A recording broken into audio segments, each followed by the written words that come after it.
약속해 주셨사오니 아무리 우리 눈에 보기에 힘들고 어렵다 할지라도 우리가 하나님만을 믿고 의지하며 나아갈 수 있도록 도와주시옵소서. 오늘 이 시간이 하나님만이 영광 받아지는 귀한 시간 될 수 있도록 인도하여 주시옵소서. 예수님의 이름으로 기도합니다. 아멘.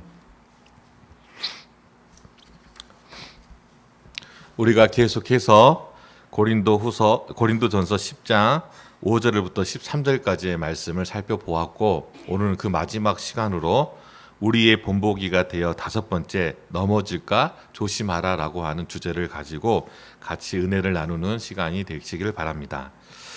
바울은 고린도전서 10장을 들어서면서 이 이스라엘 백성들이 하나님의 신령한 은혜를 체험하였음을 1절부터 4절까지 말씀합니다. 애굽에 내려졌던 10가지의 이적과 자신들 앞을 가로막고 있던 홍해를 가르시고 그곳을 지나가게 하셨을 뿐만이 아니라 아침에는 신령한 음식이 만나로 먹이시고 신령한 반석에서 물을 내게 하셔서 그들을 40년 동안 먹이셨습니다. 뿐만이 아니라 신명기에 보면 광야의 불뱀과 정갈로부터 그들을 지켰었을 뿐만이 아니라 그들의 의복과 신이 헤어지지 않도록 보호하시는 하나님의 놀라운 은혜를 경험하였던 것입니다. 그럼에도 불구하고 그들은 하나님의 은혜를 자신들의 그 눈으로 보았음에도 불구하고 많은 사람들은 하나님이 기뻐하지 않는 삶을 살았다라고 바울은 우리에게 증거합니다. 그들은 악을 즐겨하였으며 어떤 사람들과 같이 우상 숭배하며 그 우상 앞에서 앉아서 먹고 마시며 일어나서 뛰놀았습니다. 더욱이 그들 중에 어떤 사람들은 모압 여인들과 함께 음행하다가 무려 2만 3천 명이 죽게 되었습니다. 또한 어떤 사람들은 주를 시험하다가 뱀에게 멸망하였고, 어떤 사람들은 자기의 길로 인하여 하나님을 원망하다가 광야에서 멸망하여 죽었습니다. 이처럼 바울은 이러한 이스라엘의 역사가 과거에만 국한되어지는 것이 아니라 서신을 쓰고 있는 고린도 교회뿐만 아니라 과거와 현재 그리고 미래를 살아가는 그리스도인들에게도 거울과 같이 본보기가 되도록 밝히면서 이어 12절과 13절은 그렇기 때문에 이러한 과거에 일어난 일들을 통해 우리가 오늘 어떻게 살아가야 할 것인가에 대하여 가르치고 있는 말씀입니다. 특별히 12절은 앞에 바울이 본보기로 말한 멸망하였던 이스라엘의 역사들에 이어 그런즉이라는 단어로 시작하고 있습니다. 즉 그런즉 지금 너희는 이들처럼 하나님이 기뻐하지 않는 악을 즐기는 삶을 살지 말고 이렇게 살아야 한다라고 가르치고 있는 것이죠. 그러니까 12절과 13절은 이러한 이스라엘의 본보기 삼아 앞으로 너희가 이렇게 살아야 한다라고 하는 우리의 삶의 구체적인 방향을 제시하고 있는 말씀이라는 것입니다. 그래서 바울은 그런즉 너희가 조심하라 라고 명령을 하고 있는 것이죠. 바울이 무엇을 조심하라 라고 명령하고 있습니까? 우리 12절 말씀을 다시 한번 보면은 이렇게 기록하고 있습니다. 그런즉 선줄로 생각하는 자는 넘어질까 조심하라. 베드로 후서 3장 17절에서도 다음과 같이 우리에게 말씀해 주고 있습니다.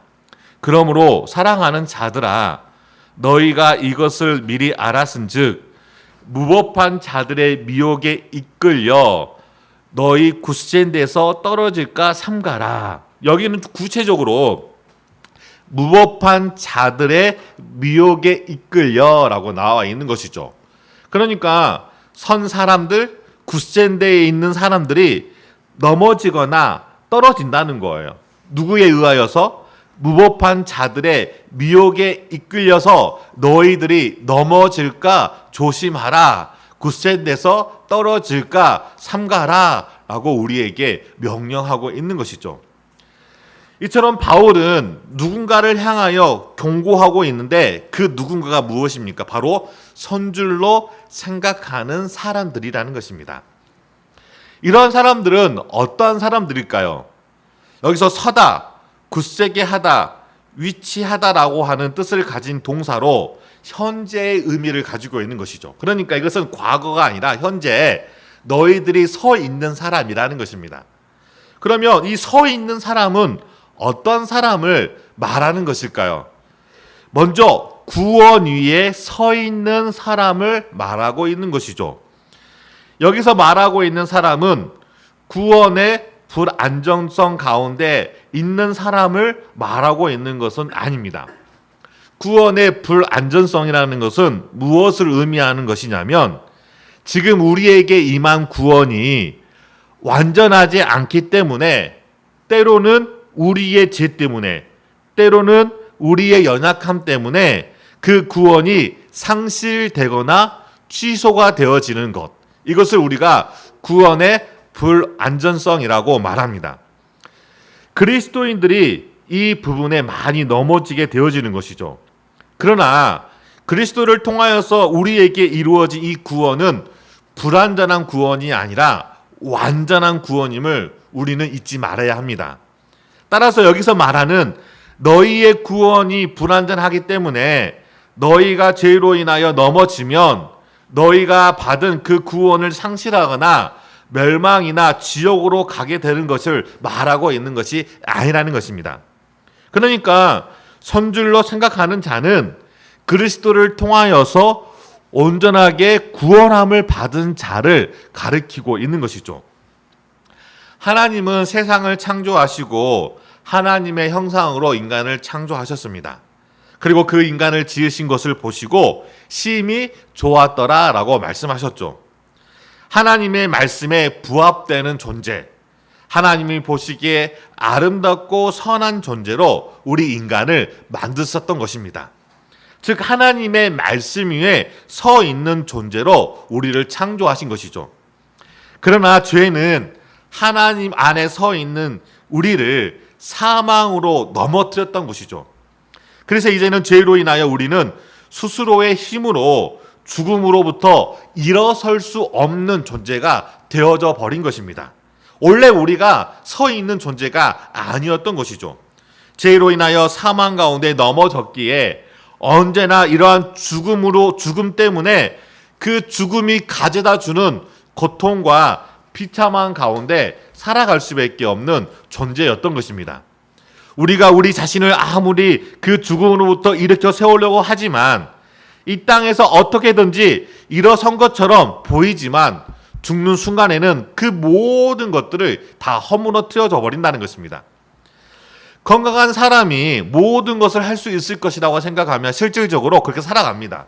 근데 그렇게 건강한 사람에게 큰 병이 걸리면 그가 좋아했던 그 모든 것들은 한순간에 사라져 버리게 되어지는 것이죠. 그 병으로 모든 것을 할 수 있는 것들을 다 잃어버리게 되어진다는 것입니다. 이처럼 사람은 영적으로 죽었기 때문에 도저히 설 수 없는 존재가 되어져 버린 것입니다.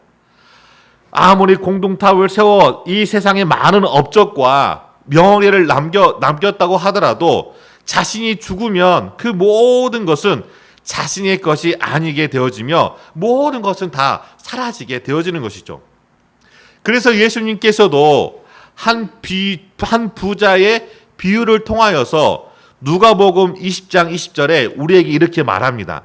하나님이 이르시되 어리석은 자여 오늘 밤에 내 영혼을 도로 찾으리니 그리하면 내가 준비한 것이 누구의 것이 되겠느냐라고 말씀하면서 자기를 위하여 재물을 쌓아 두고 하나님에 대하여 부요하지 못한 자가 이와 같으니라 라고 경고하고 있는 것입니다.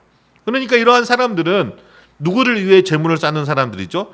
자기를 위해 재물을 쌓는 사람들이라는 것이죠. 그러니까 하나님 앞에 섰을 때 부요하지가 못하다는 거예요. 우리는 행복해지기 위하여 살아가는 날들 동안에 자기를 위하여 재물을 쌓아둡니다. 그러나 그 재물이 우리를 염려로부터 고통으로부터 벗어나게 해줍니까? 결코 그렇지 못하다는 것이죠. 오히려 그 재물로 인하여 우리가 넘어지게 되어지고 또 마치 그것이 신인 것 마냥 살아가다가 죽었을 때에는 그것도 아무것도 가리지 못한 채 자녀들에게 물려주고 가는 것을 위로로 삼고 죽게 되어지는 것이죠. 그런데 그거 아십니까? 이 재물이 오히려 자녀들에게 독이 되어 서로가 싸우게 되어지고 평생 원수로 살아가게 하는 그런 많은 일들을 우리는 우리의 삶에서 볼 수가 있지 않겠습니까? 우리의 삶이 이렇다는 거예요. 그러나 예수님께서 우리의 손을 붙잡으시고 십자가에서 우리를 일으켜 세워주신 것이죠. 죄와 사망을 이기게 하시고 생명 가운데 살아갈 수 있도록 우리를 다시금 그 죽음으로부터 일으켜 세워서 영원한 생명 가운데 설 수 있도록 우리를 구원하셨던 것입니다. 마치 모든 생명의 기운이 사라져 살이 썩어 말라 비틀어져 버린 뼈와 같았던 우리를 성령의 은혜로 생기를 불어넣어 주시고 이 뼈와 저 뼈가 들어맞아 뼈들이 서로 연결되어지고 그 뼈에 힘줄이 생기고 살이 오르며 그 위에 가죽이 덮여 일어나 큰 군대가 될 수 있도록 우리를 살리신 것이죠.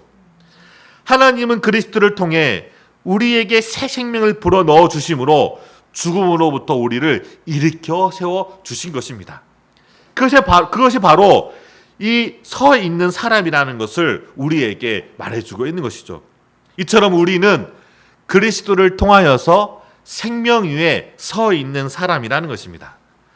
그리스도를 만나지 않는 삶은 에스겔에게 보여주었던 그 환상처럼 골짜기 지면에 생기를 잃고 말라 더미처럼 쌓여있는 뼈와 같은 존재들이라는 것을 잊지 마시기 바랍니다. 아무리 세상에 좋은 옷과 좋은 집에서 산다고 하더라도 하나님이 보실 때 그러한 사람들은 생기를 잃고 쌓여있는 뼈에 불과하다는 것입니다. 사람들이 우러러 보고 한마디 말에 사람들이 따르는 그러한 인기와 권력을 가졌다고 해도 하나님이 볼 때에는 그들 역시 생기를 잃고 살이 썩어져 쌓여있는 그러한 뼈들에 불과하다는 것이죠. 이 땅에 잠시 잠깐의 누림을 얻을지언정 영원한 누림이 아니기에 어느 한때가 되어 죽음에 이르게 되면 모든 생기가 사라지고 살은 썩고 뼈는 말라 이 땅에 묻히게 되어지는 것이 우리의 인생이지 않겠습니까? 그 인생을 누가 세울 수가 있겠습니까? 세상의 그 무엇으로도 우리의 인생을 세울 수가 없다는 것이죠. 그리스도께서 우리의 생명 가운데 세우시기 위하여 십자가에 못 박혀 죽으셨고 그리스도께서 영원한 생명 가운데 거할 수 있도록 3일 만에 부활하셨던 것입니다. 즉 복음만이 우리를 이 구원 위에 온전히 세울 수 있음을 잊지 마시기 바랍니다. 따라서 우리는 먼저 그리스도를 통하여서 구원의 은혜 가운데 세워져야 합니다. 그러지 않고서 우리는 죄와 사망의 그 그늘 아래 넘어져 살아갈 수밖에 없음을 잊지 마시기 바랍니다. 이처럼 그리스도를 통해 우리에게 주신 구원은 완전하다는 것이죠.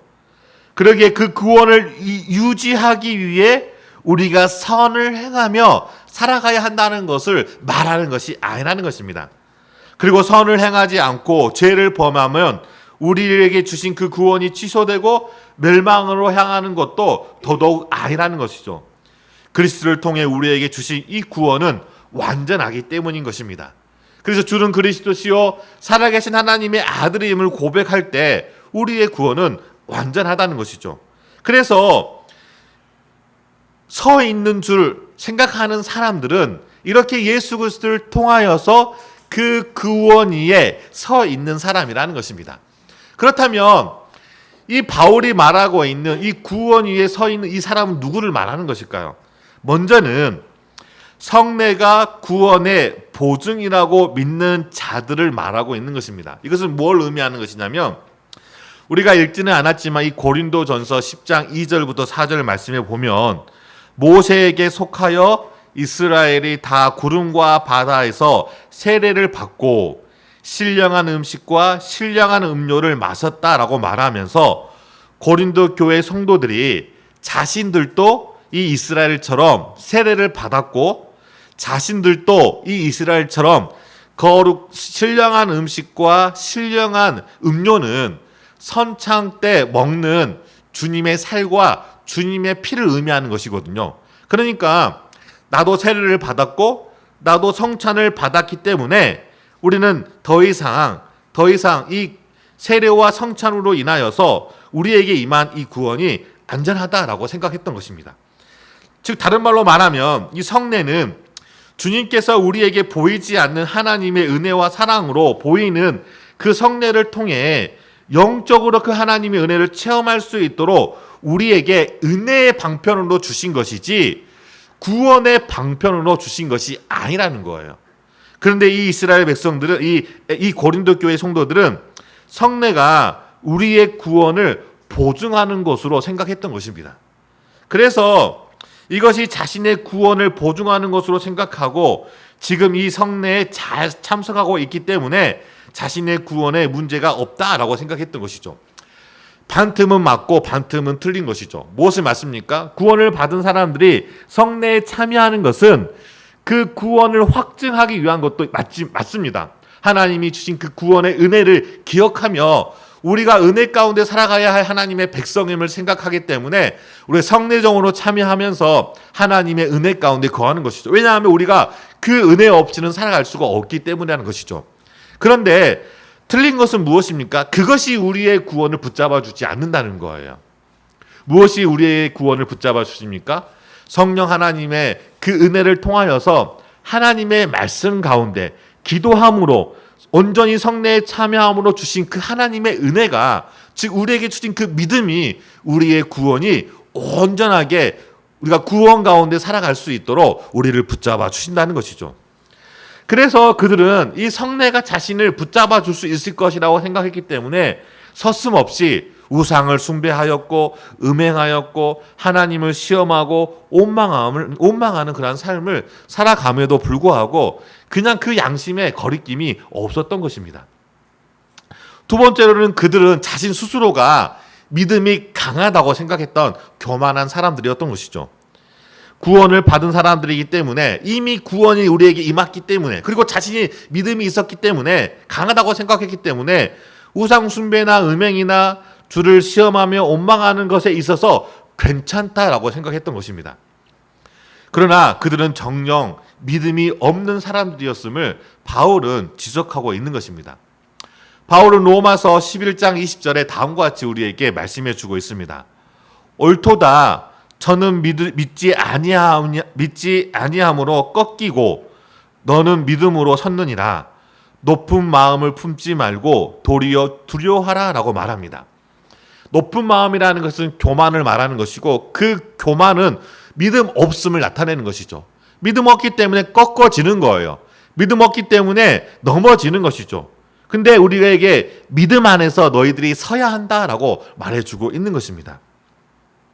믿음으로 섰다고 말하면서 높은 마음을 품지 말고 도리어 두려워하라라고 권면하고 있는 것이죠. 그리스도를 통해 이루어진 구원에 대해 교만한 마음을 가진 자들을 향하여 이 모든 것은 하나님의 은혜임을 잊지 말고 항상 겸손한 마음으로 믿음 안에 거하기를 우리에게 강조하고 있는 것이죠. 즉 믿음 안에 거하는 사람이 교만할 수 있습니까? 결코 교만할 수가 없는 것이죠. 왜냐하면 자기에게 있는 그 믿음조차도 하나님이 은혜의 선물로 주신 것이기 때문인 것이죠.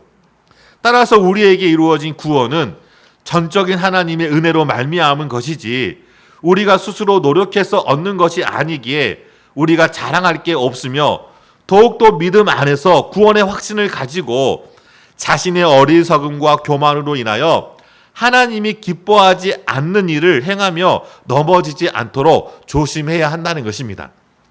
어떻게 보면 이 고린도 교회에 있는 이 성도들은 하나님이 주신 그 구원의 그 개념을 올바르게 이해하지 못했던 것이죠.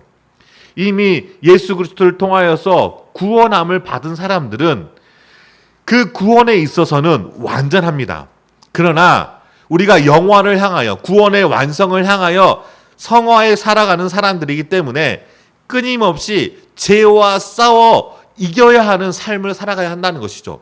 그러니까 어느 순간에 우리가 그 죄로 인하여서 넘어질 수가 있다는 것입니다. 바울은 그 부분에 대하여서 우리에게 권면을 하고 있는 것이죠. 너희가 서 있는 줄 생각하느냐? 그렇다. 예수 그리스도를 통하여서 너희의 구원은 완전하지만 우리가 이 땅에 살아가면서 영원한 구원, 완전한 그 구원을 이루기 위해서는 너희들이 죄와 끊임없이 싸워야 하는데 그 죄로 인하여서 너희들이 넘어질 수 있기 때문에 너희가 그 믿음이 온전하다고 생각하지 말아라 라고 우리에게 말해주고 있는 것이죠. 또한 이 말씀은 우리가 언제나 하나님의 은혜 안에 있다 하더라도 언제든지 넘어질 수 있는 그러한 위험이 우리 주변에 있다는 것을 경고하고 있는 것입니다. 즉 자신의 믿음에 자만심을 가져서는 안 된다는 것이죠. 하나님이 우리를 향하신 뜻이 무엇입니까? 일체의 부지런함과 변함없이 주님을 향한 올곧은 마음을 가지고 하나님을 경배하며 살아가도록 우리에게 원하시지 않겠습니까? 그래서 우리에게 항상 쉬지 말고 범사에 하나님으로 인하여 살아갈 것에 대하여 강조하고 있는 것입니다. 그러니까 우리가 항상 기도하고 쉬지 말고 항상 기뻐하고 쉬지 말고 기도하고 범사에 감사하는 것, 이 모든 것들은 우리의 삶에 있어서 그 어떤 것이라도 놓치지 말고 끊임없이 우리의 삶을 통하여서 기뻐하고 기도하고 감사해야 한다라고 가르쳐주면서 이 모든 것이 하나님이 우리를 향한 당신의 뜻임을 말해주고 있는 것이죠. 주변에 보면 믿음이 정말 좋은 사람이 한순간에 넘어지는 것을 우리는 종종 보곤 합니다. 그럴 때 은혜가 아니면 우리가 살아갈 수 없구나라고 하는 그러한 것을 발견하게 되어지는 것이죠.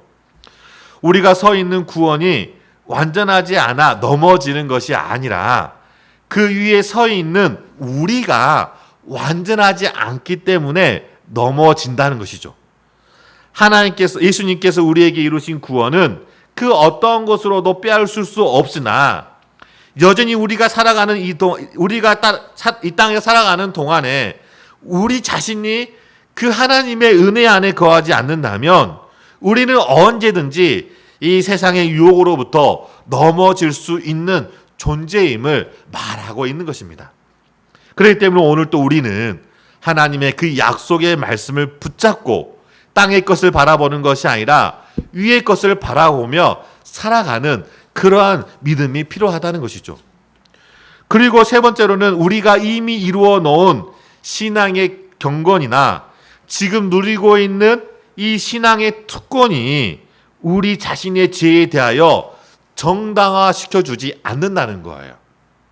무엇을 말하는 것입니까? 하나님은 사랑의 하나님이시기 때문에 이 정도쯤이야 용서해 주시겠지라고 하는 그런 특권의식을 가져서는 안 된다는 것입니다. 이스라엘 백성들이 가졌던 사상 가운데 하나가 자신들은 특별한 사람이라고 생각했던 것이죠. 우리는 예수 그리스도를 통하여서 구원함을 받은 특별한 사람인 것은 맞습니다. 그러나 그것이 특별한 권위의식처럼 작용해서는 안 된다는 것입니다. 왜냐하면 우리가 단 하루라도 하나님의 은혜 안에 거하지 않으면 우리는 넘어질 수밖에 없는 연약한 존재이기 때문에 지금 우리의 신앙의 경건이 지금 내가 누리고 있는 이 신앙의 특권들이 한순간에 사라질 수 있는 것임을 우리는 기억해야 한다는 것이죠. 그래서 우리는 항상 은혜 안에 서 있을 때 더욱더 조심하고 깨어 있어야 한다는 것입니다. 언제든지 우리를 넘어뜨리기 위해 사탄은 끊임없이 우리를 유혹하고 공격하고 있기 때문에 은혜 안에 있을 때 자만하지 말고 더욱더 더 큰 은혜를 구해야 한다는 것이죠. 그래서 야고보는 야고보서 4장 6절과 7절에 다음과 같이 우리에게 말씀해 주고 있습니다. 우리 야고보서 4장 6절과 7절 말씀을 우리 같이 한번 읽어보도록 하겠습니다. 같이 읽겠습니다. 시작. 그러나 더욱 큰 은혜를 주시나니 그러므로 일렀으되 하나님이 교만한 자를 물리치고 겸손한 자에게 은혜를 주신다 하였느니라. 그런즉 너희는 하나님께 복종할지어다. 마귀를 대적하라. 그리하면 너희를 피하리라. 그러니까 먼저 야고보는 우리에게 더 큰 은혜를 주시기 때문에 더 큰 은혜를 뭐하라? 사모하라 라고 말하고 있는 것이죠. 그러면서 교만한 자를 물리치고 겸손한 자에게 은혜를 주신다 하였으니라 라고 하면서 그런즉이라고 붙은 것은 그 다음에 나오는 말씀이 너희들이 이것을 삶의 방향으로 삼으라는 거예요. 그런즉 너희는 하나님께 복종하라. 왜 복종해야 합니까? 하나님께 순종할 때 우리가 은혜 가운데 살아갈 수가 있는 거예요. 그리고 그 은혜가 있을 때 비로소 우리가 뭐 할 수 있는 거예요? 마귀를 대적할 수가 있는 거예요. 우리는 매 순간마다 이 마귀가 끊임없이 우리를 삼키려고 하는 것이죠. 그렇기 때문에 이 삼키려고 하는 이 마귀로부터 삼킨 바 되지 않기 위해서는 이 마귀를 대적해야 하는데 우리의 힘으로 대적할 수가 있어요? 대적할 수가 없는 거예요. 그래서 하나님의 말씀 가운데 우리가 거할 때 그 말씀의 힘에 의지하여 하나님이 주신 그 은혜에 의지하여 우리는 마귀를 대적할 수가 있는 것이죠. 염려와 근심의 마음도 무엇으로 대적할 수 있습니까? 하나님의 은혜가 있으면 어느 한순간에 그 염려하는 마음들, 근심하는 마음들이 사라지는 거예요. 그런데 우리의 그 어두운 어리석음이 그 하나님의 말씀보다는 이 세상에 있는 것들이 너무나 커 보이는 것이죠. 그러니까 염려하고 근심하면서 될까? 안 될까? 라고 생각하는 거예요. 이처럼 이 야고보는 우리로 하여금 다 큰 은혜를 사모하라는 거예요. 여러분이 지금까지 경험했던 하나님의 은혜를 우리가 셀 수가 없지 않겠습니까? 그런데 한번 생각해 보시기 바랍니다. 우리가 지금까지 경험한 하나님의 은혜보다 앞으로 경험할 하나님의 은혜가 더 크지 않겠습니까? 왜냐하면 하나님의 은혜는 무한하기 때문에 지금까지 부어주신 그 은혜보다 더 큰 은혜를 우리 가운데 부어줄 수가 있는 거예요. 우리가 교만한 자처럼 어리석은 자처럼 지금까지 경험한 하나님의 은혜보다 더 큰 은혜는 없어 라고 결코 생각해서는 안 된다는 것입니다. 우리가 지금까지 경험한 은혜보다 더 큰 은혜가 있기 때문에 그 은혜를 너희가 사모하라 라고 우리에게 말해주고 있는 것이죠. 생각해 보시기 바랍니다. 내가 구원 위에 서 있는 것도 하나님의 전적인 은혜이지 않겠습니까? 그렇기 때문에 그리스도 안에서 하나님의 은혜 안에 거하지 않는다면 우리는 언제든지 넘어질 수 있는 연약한 존재임을 알고 있기 때문에 너희가 선줄로 생각하느냐? 넘어질까 항상 조심해야 한다라고 우리에게 첫 번째로 말해주고 있는 것이죠.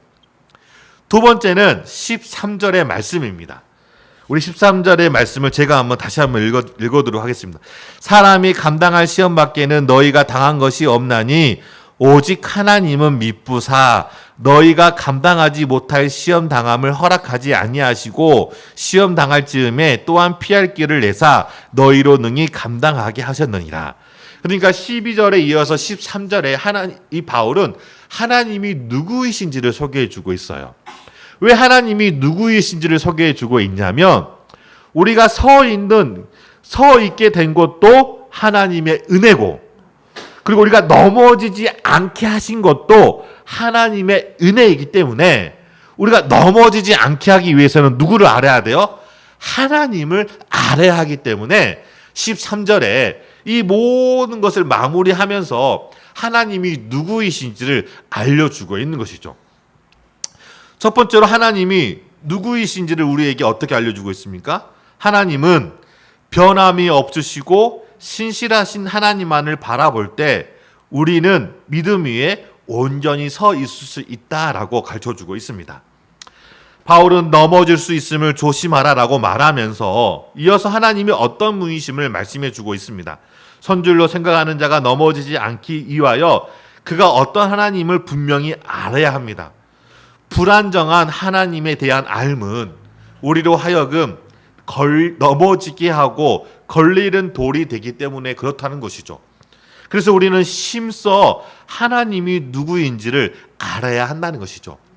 이스라엘 백성들이 넘어졌던 이유가 무엇이겠습니까? 멸망했던 이유가 무엇이겠습니까? 그들이 하나님을 알지 못하였기 때문에 그렇던 것이죠. 그래서 호세아 선지자는 이스라엘 백성들을 향하여 너희들이 하나님을 힘써 알아야 한다라고 경고하였던 것입니다. 그 하나님이 누구이십니까? 미쁘신 하나님이십니다. 왜 바울은 하나님을 미쁘신 하나님으로 소개하고 있는 것일까요? 이 믿부시다는 뜻은 믿을만하다는 그런 의미를 가지고 있는데, 왜 하나님은 믿부신 하나님으로 소개하고 있냐면, 먼저 모든 시험은 하나님의 선하신 뜻과 섭리 안에 있기 때문인 것이죠. 그러니까 우리에게 임하는 그 모든 시험, 모든 환난, 모든 고통들은 다 하나님의 선하신 뜻 가운데 있다는 것입니다. 그 어떤 작은 것 하나라도 하나님의 뜻이 아니면 이루어질 수가 없는 것이죠. 그렇지 않겠습니까? 공중에 나는 새들조차도 하나님의 뜻이 아니면 떨어질 수가 없는 거예요. 들에 핀 백합화조차도 하나님의 뜻이 아니면 시들지 않는다는 거예요. 하나님의 뜻이 있기에 공중에 새가 날고 들에 핀 백합화를 통하여서 하나님의 그 아름다움을 드러내신 것이죠. 이 모든 것들은 하나님의 선하신 그 뜻과 섭리 안에 있음을 알고 있기에 바울은 하나님을 믿부신 하나님으로 소개하고 있는 것입니다. 여기서 말하고 있는 시험은 어떻게 보면 성도들을 무너뜨리기 위한 시험입니다. 그런데 바울은 이 시험에 대하여 감당할 시험과 감당 못할 시험으로 나누고 있고, 또 감당 못할 이 시험도 하나님께서 허락하지 않으시나니, 왜? 이 감당하지 못할 이 시험조차도 하나님이 피할 길을 주셔서 능히 우리로 하여금 감당할 수 있게 하기 위함이다라고 바울이 우리에게 가르쳐주고 있기 때문인 것이죠. 즉, 이 모든 것들은 하나님의 선하신 정능 안에 있음을 보여주고 있는 것입니다. 사람들이 만나는 어려움은 똑같은 것이라고 하더라도 사람마다 그 느끼는 것은 다 다릅니다.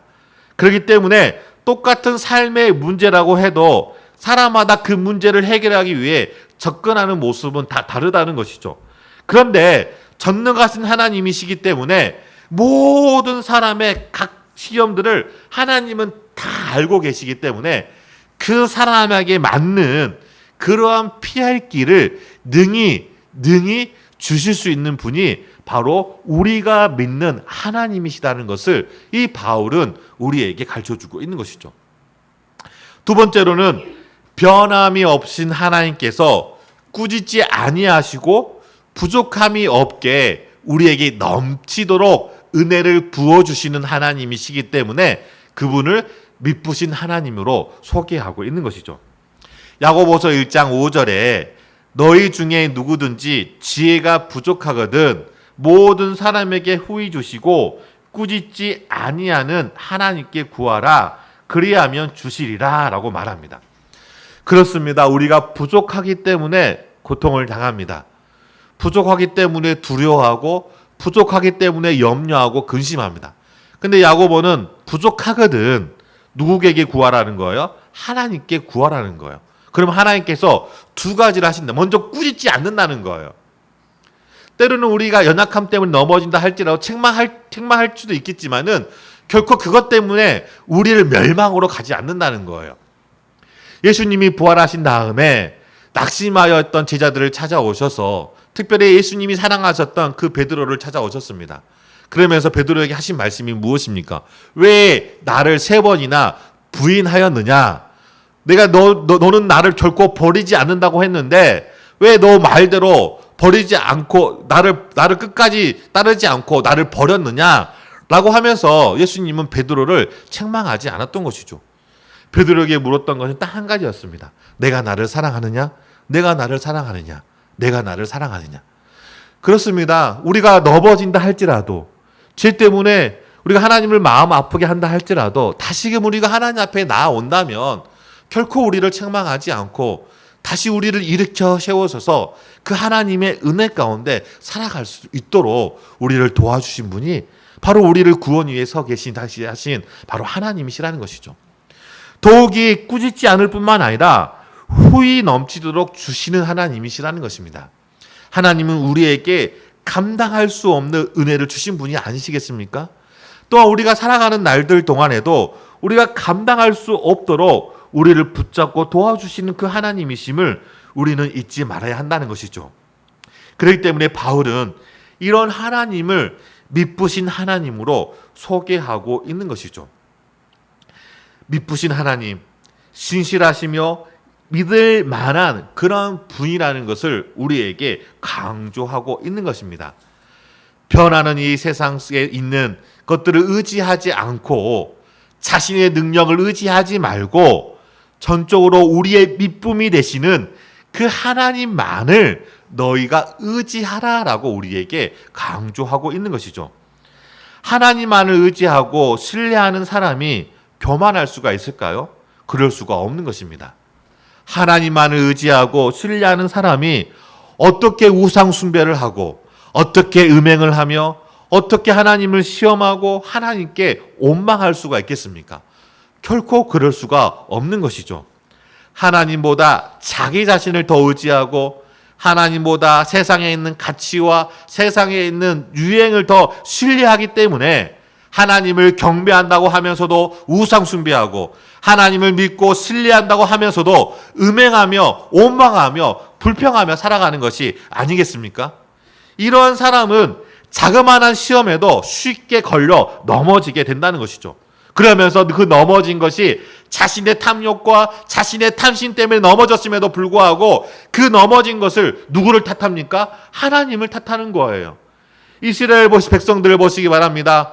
이른 아침에 만나를 주시고 반석에서 물을 내시고 바람을 불러 메추라기를 보내주시고 40년 동안의 불뱀과 정갈로부터 지켜주실 뿐만 아니라 그들이 입었던 의복과 그들이 신었던 그 신을 상하지 않도록 닳지 않도록 보호해 주신 하나님에도 불구하고 잠깐 부족한 걸로 가지고 하나님을 원망하고 하나님을 세우신 그 모세를 원망하고 심지어는 돌로 들어 그 모세를 죽이고자 하였던 사람들이 바로 이스라엘이었던 것이죠.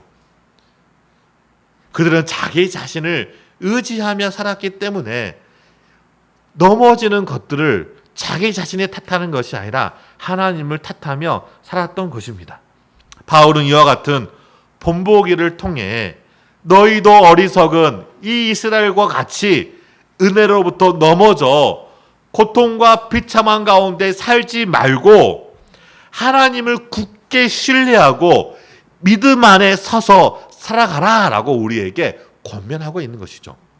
그러면서 마지막으로 이 10장 마지막 31절에 이것을 마무리하면서 31절에 다음과 같이 우리에게 말씀해 주고 있습니다. 우리 31절 말씀을 같이 한번 읽어보도록 하겠습니다. 31절 말씀입니다. 시작. 그런즉 너희가 먹든지 마시든지 무엇을 하든지 다 하나님의 영광을 위하여 하라. 자, 그런즉이라는 것은 계속 앞에 있는 나와 있는 말씀들을 연결하고 있는 거예요. 14절에서도 그런즉 사랑하는 자들아 우상 숭배하는 일을 피하라 라고 16절에서 그런즉 내가 무엇을 말하느냐 우상 제물이 무엇이냐 우상이 무엇이냐 이것들을 피하지 말라. 그러면서 그런즉 뭐라고 얘기합니까? 너희가 먹든지 마시든지 무엇을 하든지 우리는 어떤 사람이라는 거예요? 하나님의 영광을 위하여 살아가는 사람이라는 거예요. 그게 바로 구원 위에 서 있는 사람이 살아가야 할 삶의 방향이라는 것입니다. 여러분은 무엇을 위해 살아가고 있습니까? 먹는 것을 위해 살아가고 있습니까? 마시는 것에 목이 메어 살아가고 있습니까? 입는 것과 사는 것에 목이 메어 살아가고 있습니까? 이 모든 것들은 다 사라지는 것들이라는 것을 잊지 마시고 영원하신 하나님의 영광을 위해 살아가는 주님의 귀한 자녀가 되시기를 주의 이름으로 축원합니다. 우리 같이 기도하도록 하겠습니다. 하나님, 그렇습니다. 우리 자신